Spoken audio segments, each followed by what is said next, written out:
Jacó fez isso. Ele escondeu os ídolos, ele os sepultou debaixo do carvalho que está junto a Siquém. E com isso ele disse o seguinte: eu estou desprezando esses ídolos todos. E mais, eu estou rompendo com o passado. O que nós teremos aqui é uma descrição, algumas marcas que os incrédulos têm. Os irmãos vão observar essas marcas. Essas marcas existiam nos incrédulos dos dias de Paulo, mas elas permanecem nos incrédulos de hoje. Você conhece essas pessoas. As pessoas acerca de quem eu vou ler agora, você as conhece. Elas estão na sua casa. Você mora com elas, talvez. Talvez façam parte da sua família. Você trabalha com elas. Elas estão no seu condomínio. Elas moram no apartamento ao lado. Elas estudam com você. Elas estão na escola, na faculdade. Elas estão cercando você o tempo todo. Essas pessoas estão vivas. O apóstolo Paulo escreveu sobre elas há 2000 anos, mas elas ainda estão vivas. Estão perto de você. E você vai conhecê-las agora. Você vai ver como elas são. É importante você conhecê-las, porque o mundo diz que os seres humanos são essencialmente bons, que o coraçãozinho deles é lindo, que o coraçãozinho deles é cheio de bondade e de amor, e que basta você dar amor que terá amor em troca. Vai nessa. Aqui nós aprendemos como realmente são os seres humanos sem Cristo. E se você é incrédulo, você se encaixa em alguma medida nesta descrição. Eu, enquanto lia esses versículos, eu fiz algumas anotações. E eu vou ler essas anotações para os irmãos. Talvez em algum momento, em alguma medida, eu vou ler para vocês, para que eu não perca nada daquilo que eu quero destacar. Mas notem o que diz o texto aqui, no versículo 17. Prestem muita atenção, os irmãos verão aqui o que nós devemos enterrar. Diz assim: isto, portanto, digo, e no Senhor testifico. A expressão no Senhor testifico significa o seguinte: o que está diante de nós não é a opinião do apóstolo Paulo. O que está diante de nós é o que ele diz como representante do Senhor, falando em nome dele. E você, como crente, deve ouvir isso com branda docilidade e acolher tudo o que ele vai dizer agora. O texto diz assim: que não mais andeis como também andam os gentios. Note bem, o verbo andar significa aqui viver. Esse é o significado do verbo andar. Não vivam mais como vivem os gentios. Quem são os gentios? Os gentios são os pagãos, ou os incrédulos. São as pessoas que não aceitam o evangelho. Essas pessoas andam de determinada maneira. Essas pessoas têm um modo de andar, ou seja, um modo de viver. E o apóstolo Paulo vai expor agora para nós esse modo de viver, dizendo que esse modo de viver deve ser enterrado por nós. Nós não podemos viver desse jeito. Nós temos que pegar esse modo de viver e enterrar. E acabar com isso em nossa vida. E romper totalmente com isso em nossa vida. Se somos crentes. Então vejam, Paulo, com a autoridade do Senhor, diz: não ande, não viva mais como os incrédulos. Se existe algo na sua vida que é algo próprio dos incrédulos, Paulo está dizendo em nome do Senhor: pare agora. Não faça mais isso. Deixe de viver como andam os incrédulos. Deixe de viver como vivem os gentios. Rompa agora com isso. E eu estou dizendo isso com a autoridade do Senhor. Ele prossegue.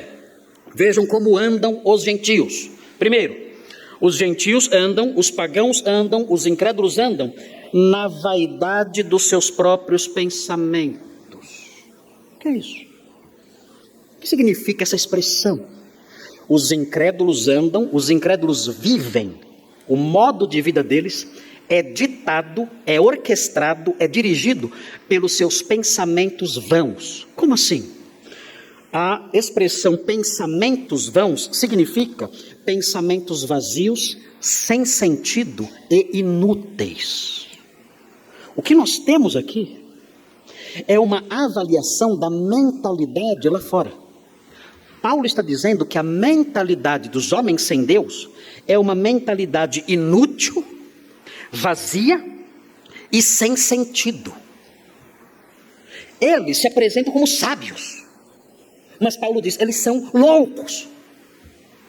A filosofia ou as diversas filosofias do mundo lá fora é descrita ou são descritas aqui dessa forma. São pensamentos vazios São pensamentos inúteis, são pensamentos que não valem nada, são pensamentos que não servem para nada. E são esses pensamentos que não servem para nada que regem o modo de viver dessas pessoas. Então o apóstolo Paulo diz: não pense como eles, porque os pensamentos deles são vãos, são vazios, são inúteis. Alguns exemplos. Esses pensamentos dos dias atuais, assim como no passado, abrange o hedonismo. O que é o hedonismo? A filosofia de que o homem tem que buscar prazer o tempo todo. A vida se resume nisso, na busca de prazeres corporais. É o hedonismo.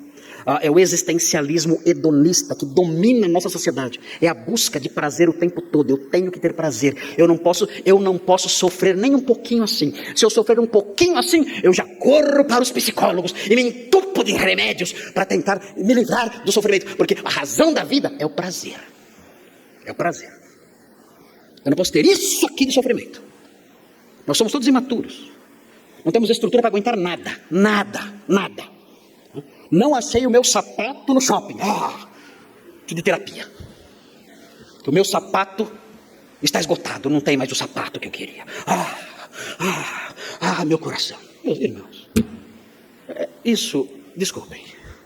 Esse hedonismo existencial, esse desejo de satisfazer tudo, o tempo todo, essa incapacidade de lidar com qualquer frustração, a base disso é um pensamento incrédulo. É um pensamento vazio. É um pensamento vão, de que nesta vida eu tenho que ser satisfeito em tudo.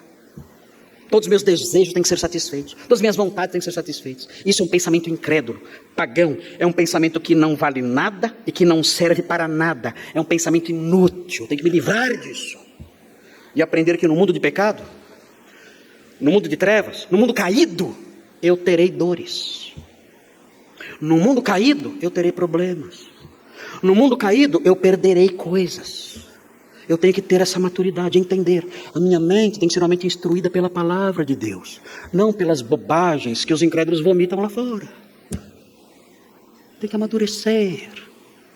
Há pessoas que não têm condições de conviver com isso aqui, uma gota de contrariedade. Começa na infância. Você vê crianças berrando como animais, porque o pai não comprou uma bolacha, ou para os cariocas um biscoito que seja. Meu Deus. A vaidade, pensamentos vãos, inúteis, que não servem para nada. Lixo. Esse hedonismo existencial.